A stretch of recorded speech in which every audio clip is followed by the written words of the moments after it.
I'm Burt Lancaster. We're recording narration for the unknown war. Poland's long history has been one of turbulence and controversy.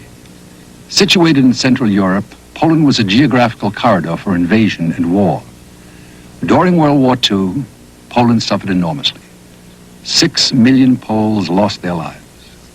In 1939, Warsaw Radio played the Polonaise, a paradoxical classical background to plea for assistance to repel the Nazi invaders, 2 million strong. In 1943 and 1944, Warsaw again saw tragedy, suffering, and death during events of tragic circumstance.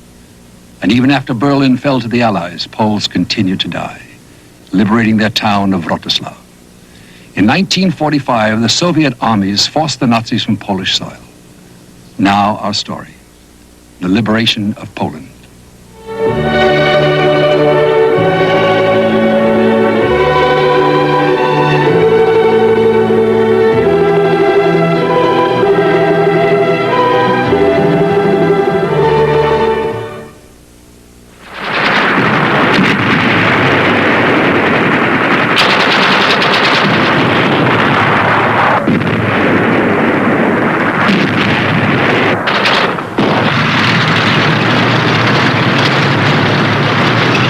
It was a long war for the Poles, longer than for anyone else on the continent of Europe. Poles were still dying in Wrocław when in Berlin the fighting had ceased in May of 1945.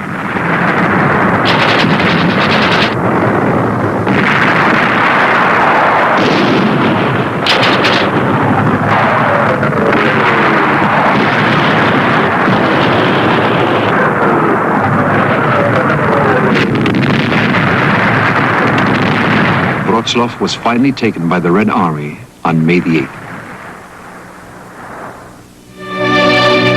The liberation of Poland cost the Red Army 600,000 lives. The German occupation and the fight against the Nazis cost the Poles 6 million.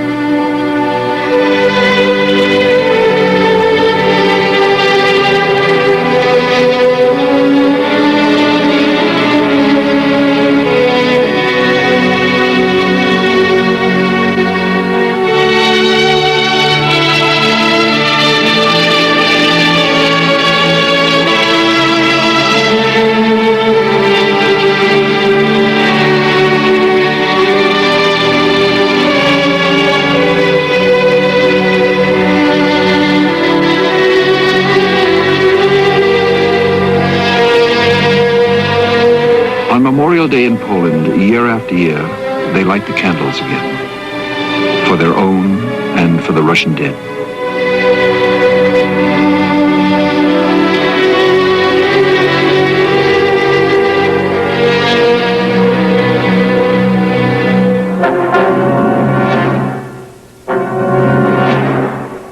On June 22, 1941, using Poland as a springboard, Hitler launched his attack on the Soviet Union across the disputed borderlands of Belarusia and the Ukraine.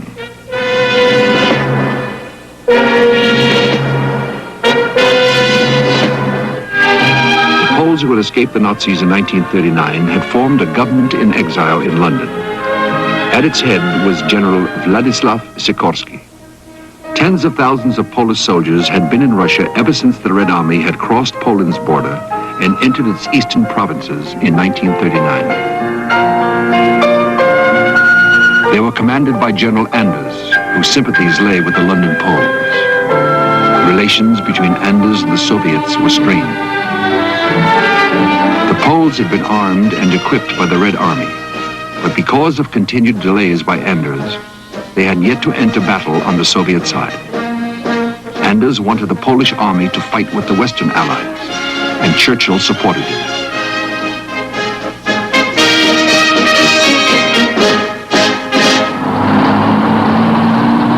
Stalin finally agreed that Anders' army could leave for the West, by way of Iran. While the Battle of Stalingrad was raging in mid-1942, 100,000 strong, they began their long journey to a home many of them would never reach.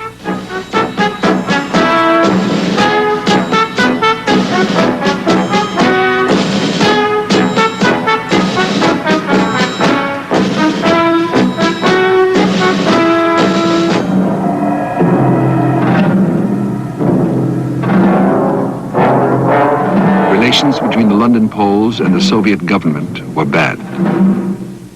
In April of 1943, Goebbels soured them completely. He announced that the bodies of thousands of Polish officers had been found in the Katyn forest near Smolensk. They had been shot, he claimed, by the Soviets. The London Poles believed that Goebbels' version might be true. In response, the Soviet government broke off diplomatic relations. Meanwhile, within the Soviet Union, a second Polish force was formed, the Kosciuszko Division. Przysięgam wierność sztandarowi mojej dywizji i hasłu ojców naszych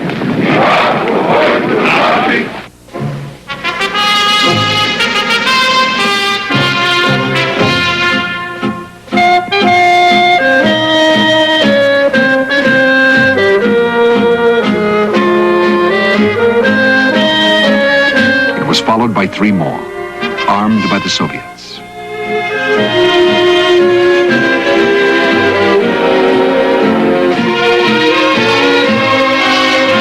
Unlike Anders' army, they were to fight on the Eastern Front.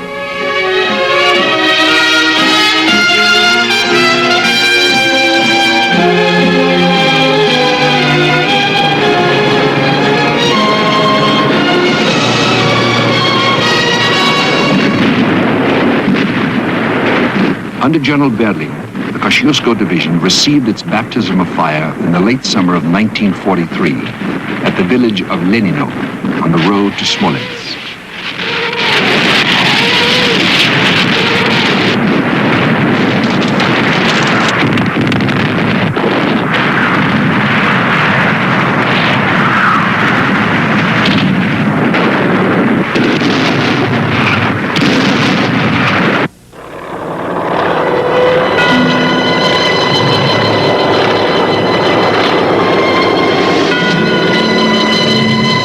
In September 1943, the Red Army recaptured Smolensk from the Nazis, and with it the forests of Katyn.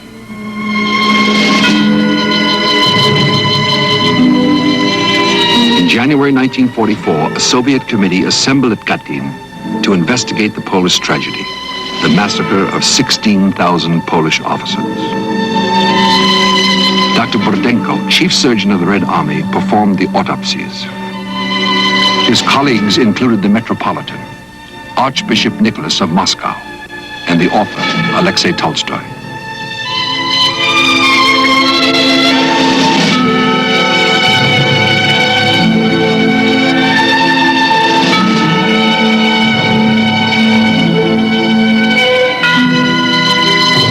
Among the Western observers was Kathleen Harriman, daughter of the United States ambassador.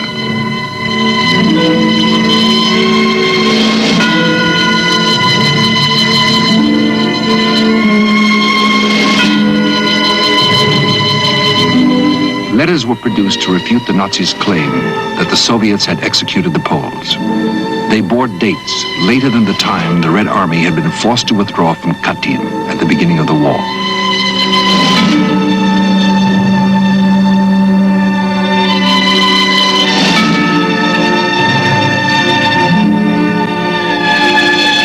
Dr. Burdenko made some dissections and demonstrated that each officer had been executed by a single shot in the head, a familiar style of Nazi execution. Diplomatic relations with the London Poles remained broken. The unknown war will continue in a moment. A&E now returns with the liberation of Warsaw and Poland. The Polish people were a proud Slavic race. To the Nazis, they were an inferior breed, Untermenschen, fit only for slavery or extermination. The concentration camps in Poland were some of the very worst.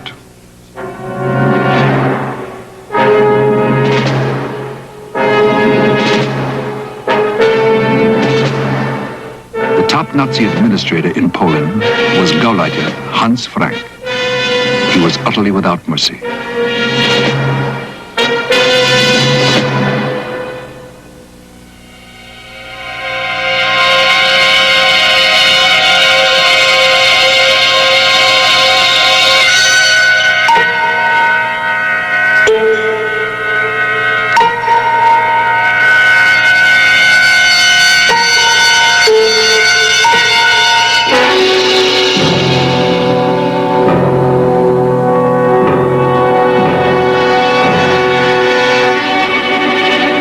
sent to the factories of Krupp and Daimler-Benz, or the camps. Women between 15 and 25 were assigned to the brothels of the SS and the Wehrmacht. The rest to the war plants of the Ruhr, or to the gas chambers.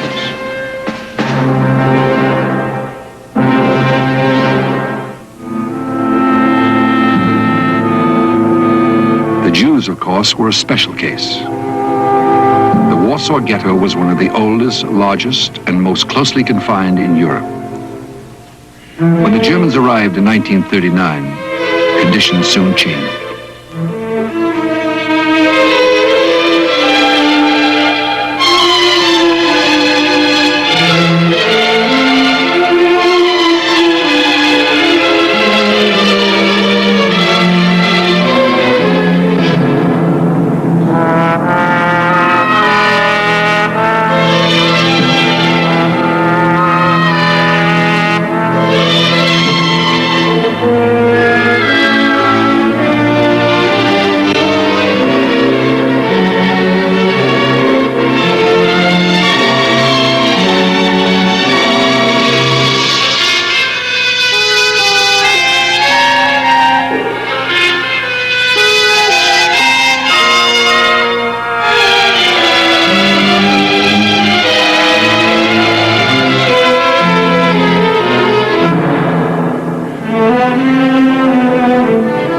The SS came with their checklists. The Jews left with what little they could carry. 300,000 of them.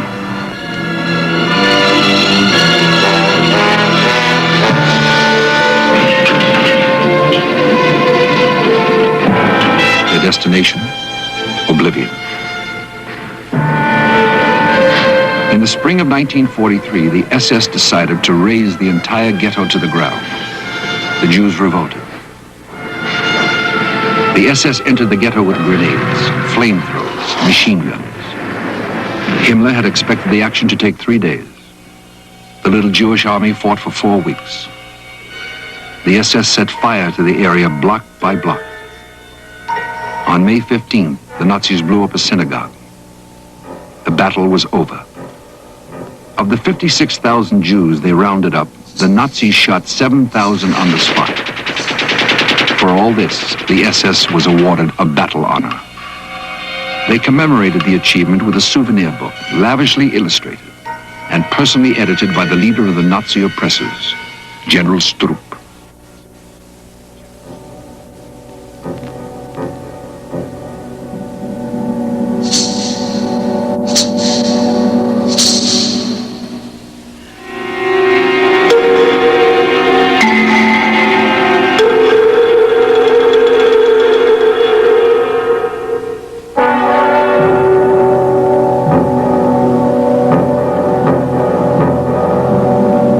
By the summer of 1944, the Red Army had completed its plans for liberating Poland. Marshal Zhukov represented the Soviet High Command. Marshal Rokossovsky commanded the actions of the First Belarusian Front.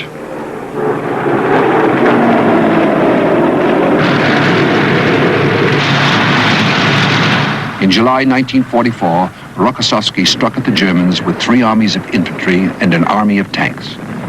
Fighting alongside the Soviets were General Berling's Polish divisions, now 100,000 strong.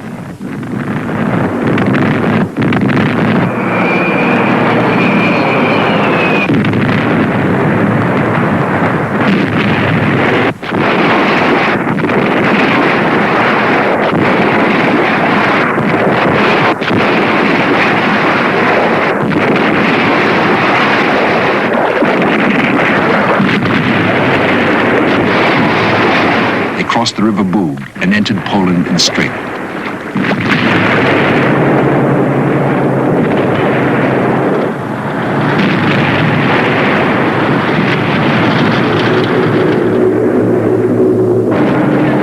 Their objective was the town of Hell.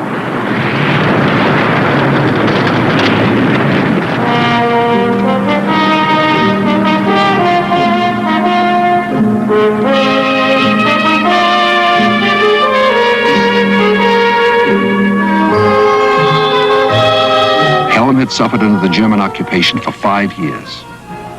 It was the first town to be liberated.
Rome secured, Rokossowski drove an armored spearhead towards Lublin, the first big Polish city on the road to Warsaw.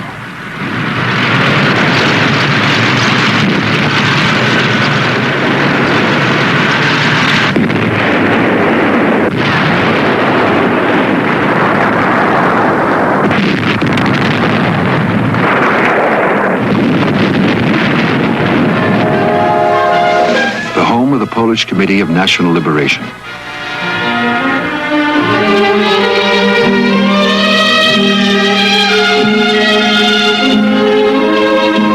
As soon as Lublin had been purged of Nazis, the Committee of Liberation set up a provisional government. The London Poles and the Lublin Committee had deep differences on the structure of Poland's future.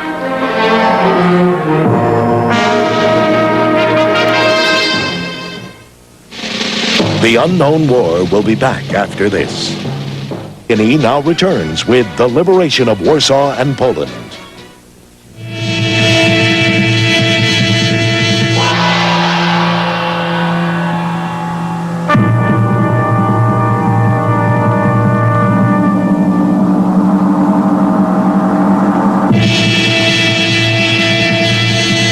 The camp was called Majdanek. It gave the world its first picture of the true nature of Nazism. Majdanek was an extermination camp. One of the first to enter Majdanek was a Soviet cameraman, Roman Karman, who reported the tragedy to the United Press Agency. Majdanek's inhabitants were numbered, as if they were living carcasses. The gas chambers, the ovens, the insane experiments, all exposed for the first time. Majdanek could dispose of 2,000 bodies a day.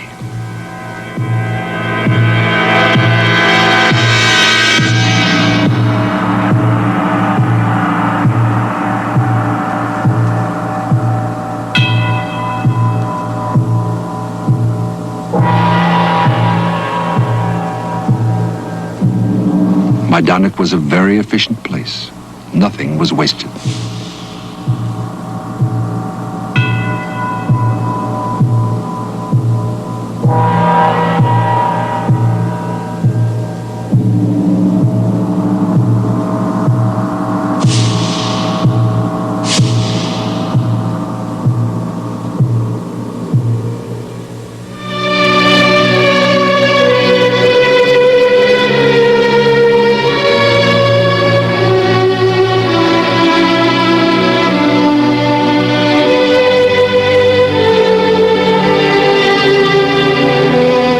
Been so great that it would be a long time before they could even show emotion.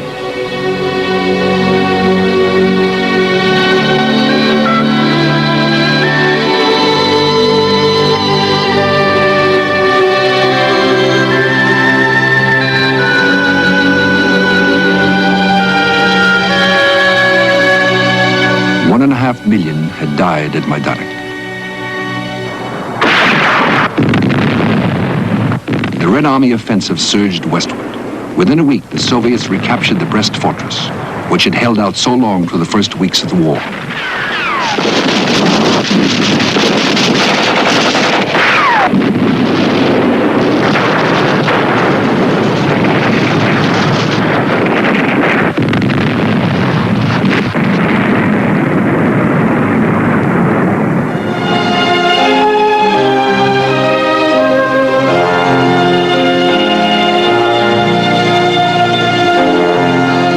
Nazi resistance was fierce and growing in strength. The first 6 weeks of the fighting in Poland cost the Red Army 250,000 killed and wounded.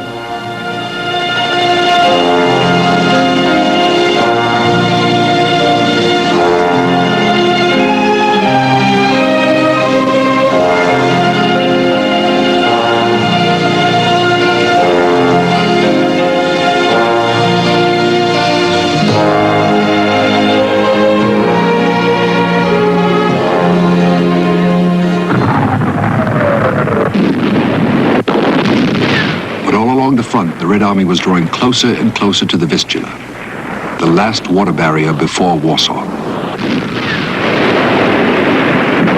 At the end of July, advanced units of the Soviets and their Polish allies fought their way into Praha, a suburb of Warsaw.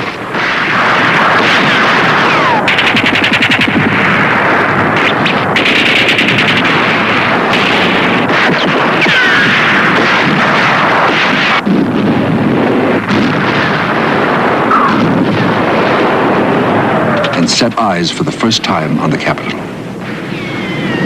But between Praha and Warsaw lay the broad Vistula, and a German counterattack with 4 panzer divisions in the making.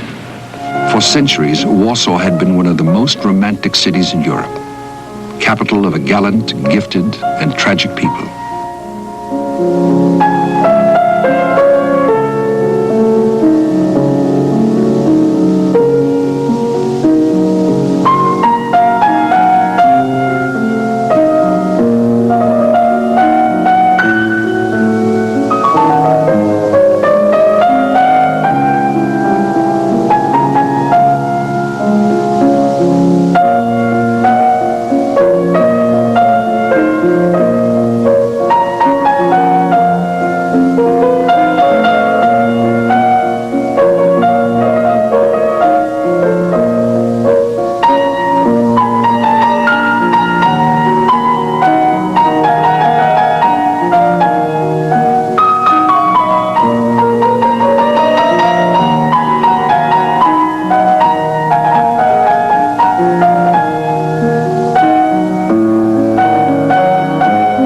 In the summer of 1944, Warsaw was to undergo the worst of all its sufferings.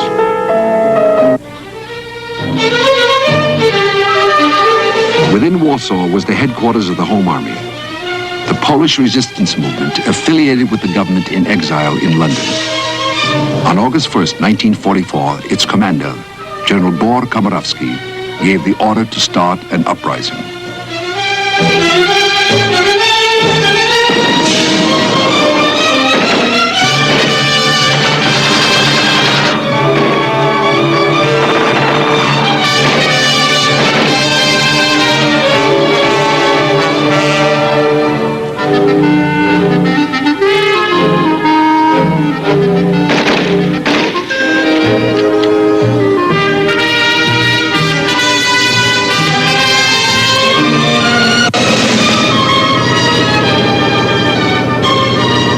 Surrounded by powerful Nazi forces, the Home Army could only be supplied by airdrops from the Western Allies and the Soviets. They failed.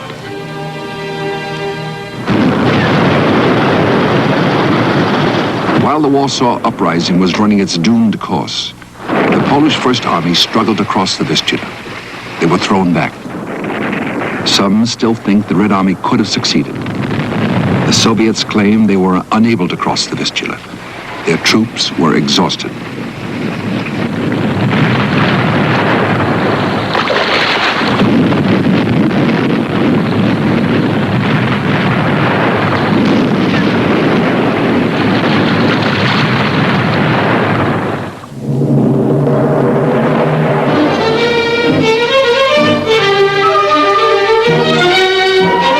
Five days after the start of their revolt, the insurgents were in control of almost all of the city. Everyone had rallied to the Home Army's call.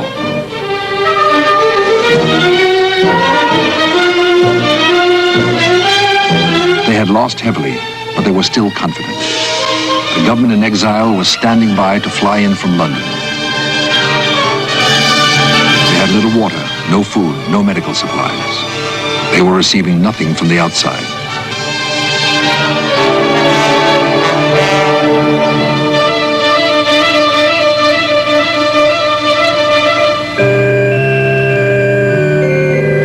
But still, they reaffirmed their faith in their future.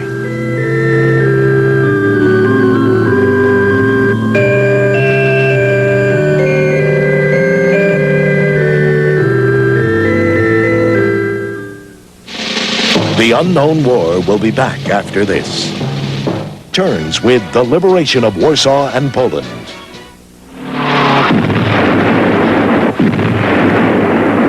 Picked units of the SS arrived in Warsaw on August the 8th. They were specialists.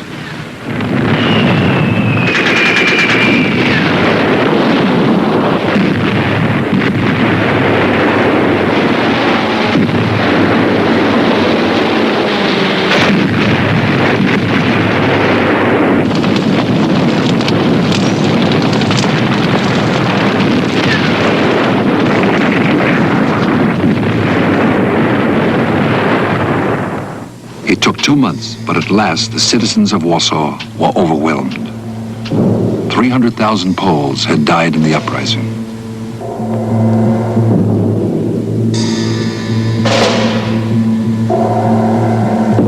On October 2nd, the Home Army surrendered.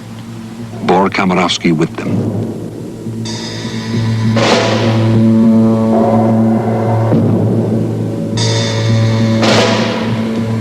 On October 11th, Hitler ordered, raze Warsaw to the ground.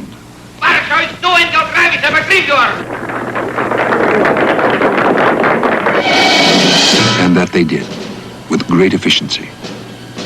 When the Red Army and the Polish divisions finally reached Warsaw in January of 1945, 9/10 of the city no longer existed.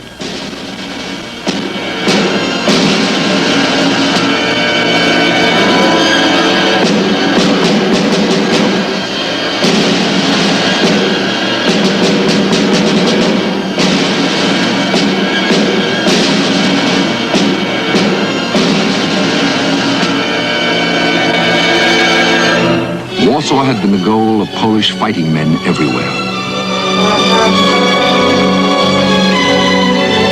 For the pilots of the squadrons flying over England.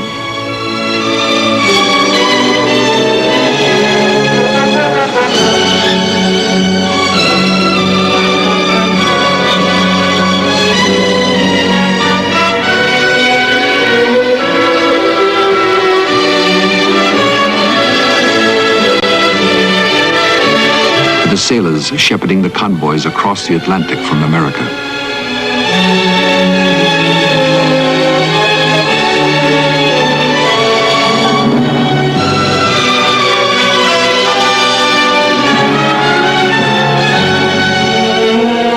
For the tank crews fighting on the second front.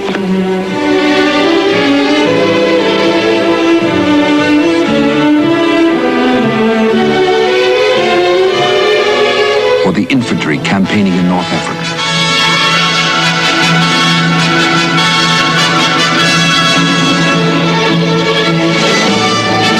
And Anders' men toiling over the mountains of Italy to storm the monastery at Cassino.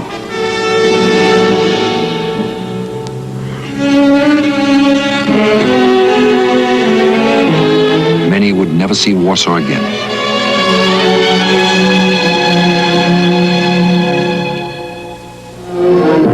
Late in November, the Soviet High Command approved plans for the Red Army's winter offensive, ranging from the Vistula to the Oder, and encompassing the liberation of the rest of Poland.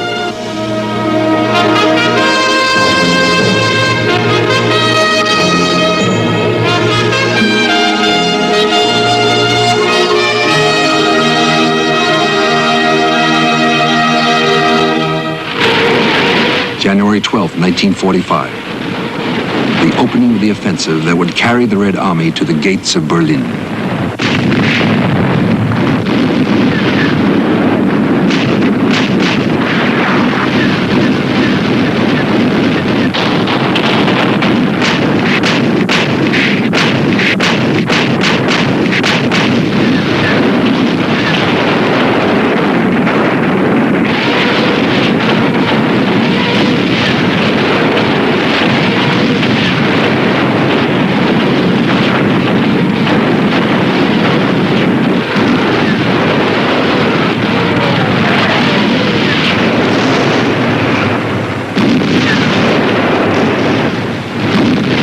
Marshal Zhukov commanded the 1st Belarusian Front, and Marshal Konyev the 1st Ukrainian Front. Between them, they mustered 2 million soldiers, 32,000 guns and mortars, 6,500 tanks, and 5,000 aircraft. A clear superiority over the Nazi forces opposing them.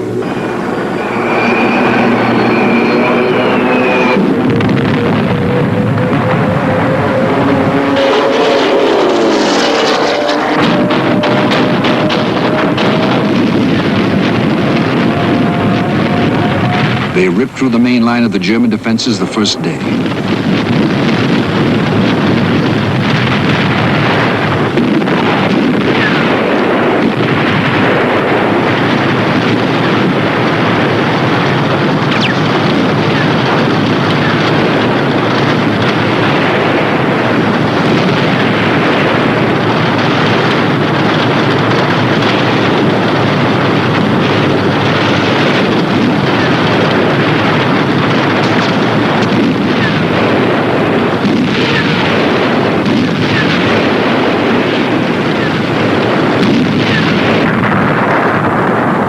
Within a week, Warsaw was encircled.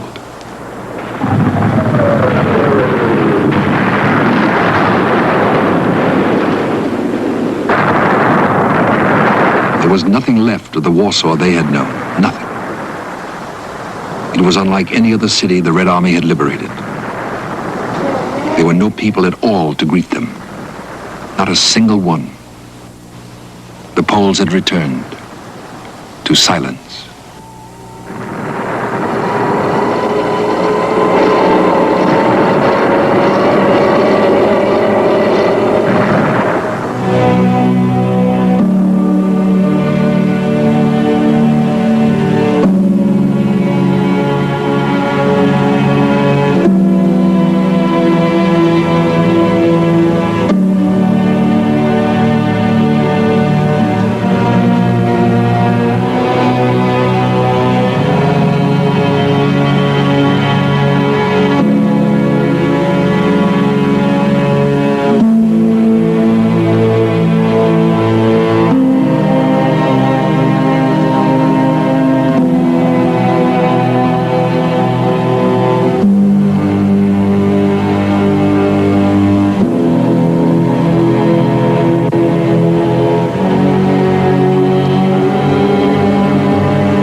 Was finally over, the Poles rebuilt their city brick by brick.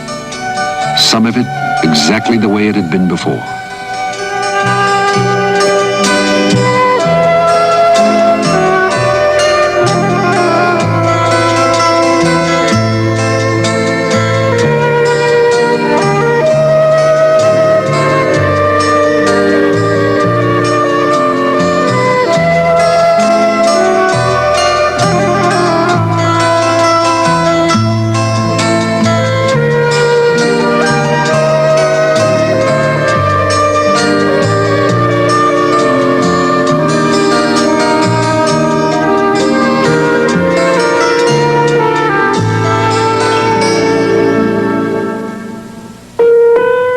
The day after the liberation, the people began to return.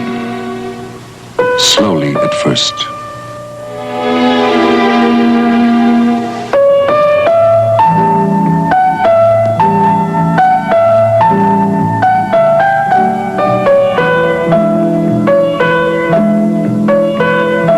And then in numbers, crossing the frozen Vistula on foot because the bridges had been destroyed.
Gradually, spirits began to rise, and essential services were restored.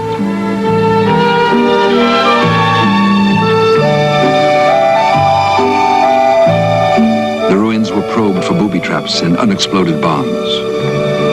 Warsaw was still a dangerous place. The unknown war will continue in a moment. A&E now returns with the liberation of Warsaw and Poland. By now, Zhukov's first Belarusian front was advancing 15 miles a day, but Nazi resistance was as stubborn as ever.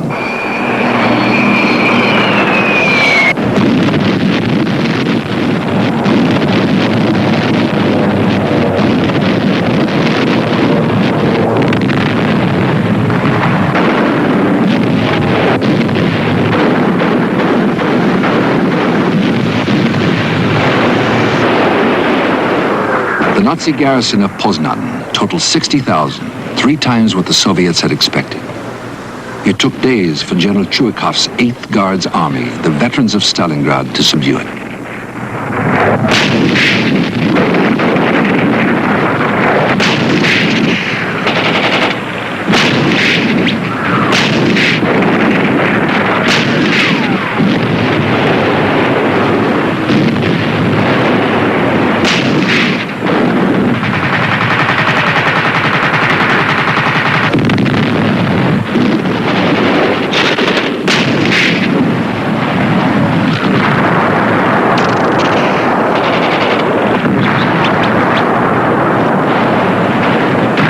February 23rd, the Nazis raised the white flag of surrender, and the Polish flag surmounted it.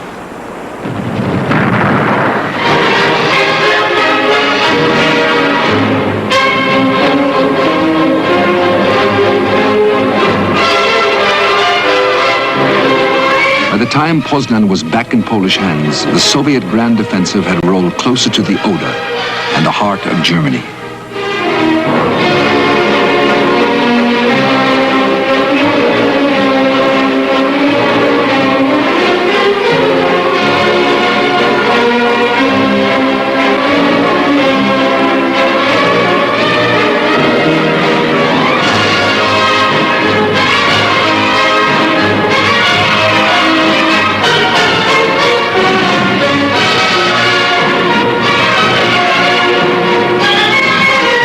In the celebration at Poznan, there was not only relief, but a sense of expectation. The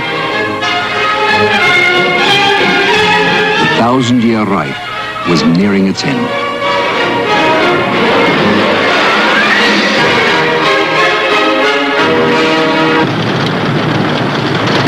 South of Zhukov's armies, the 1st Ukrainian Front was heading for Krakow.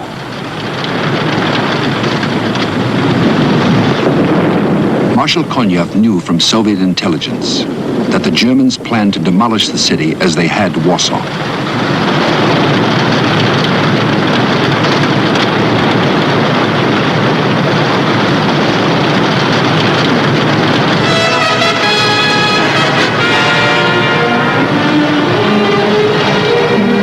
His assault was so rapid and with such power that the Nazis' plans were frustrated.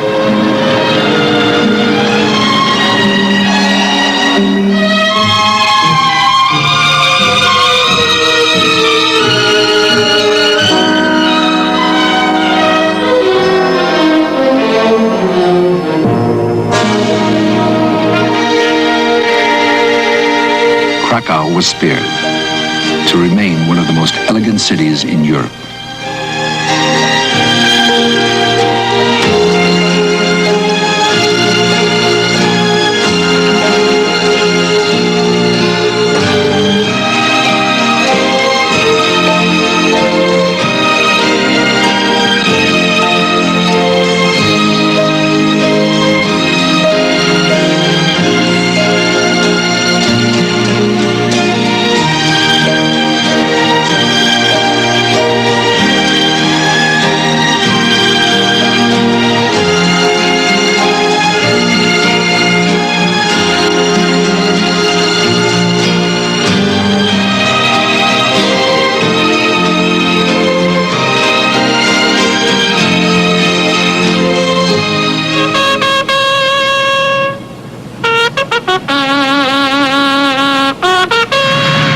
Some of the Soviet armor was now advancing more than 40 miles a day.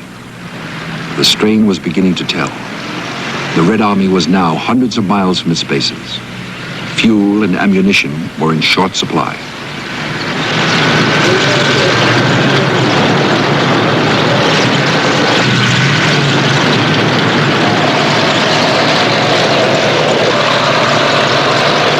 The so-called Pomeranian Rampart was a formidable tangle of bunkers and anti-tank ditches. The Soviets took it in 18 days.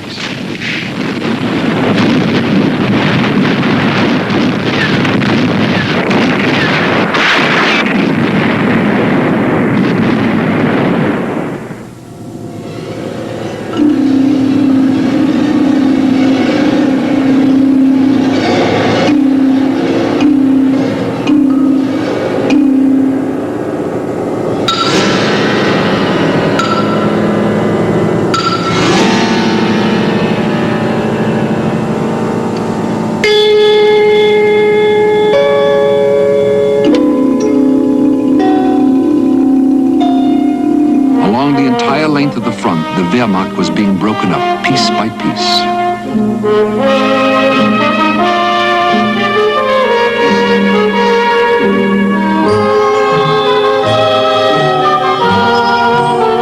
To the north, Marshal Rokossovsky's Second Belarusian Front was moving along the Baltic shore. Its objective, Gdansk. One by one, the seaports fell to Rokossovsky's infantry.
Poland's historic seaport. In 1939 as Danzig, it had been one of the bones of contention when Hitler had been seeking his pretexts for war. Once more, the Poles had access to the Baltic.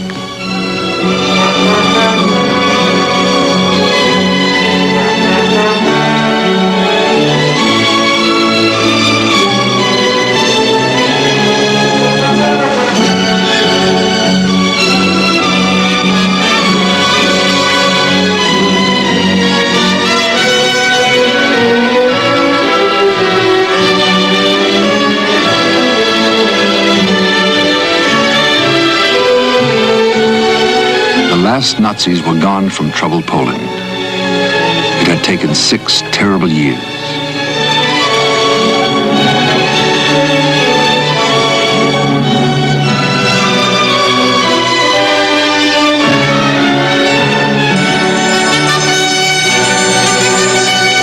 Ahead lay the last river, the Oder, and the last great European battle of the unknown war.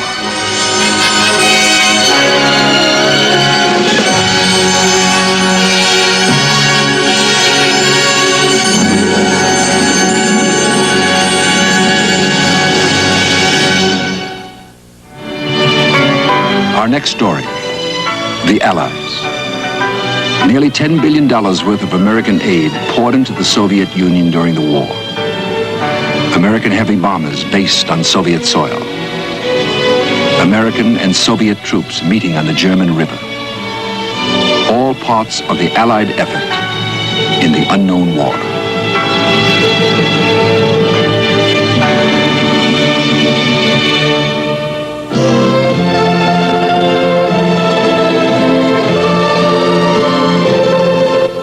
Wednesday, Britain rallies behind Churchill's return to the Admiralty office before World War II on Winston Churchill, The Valiant Years.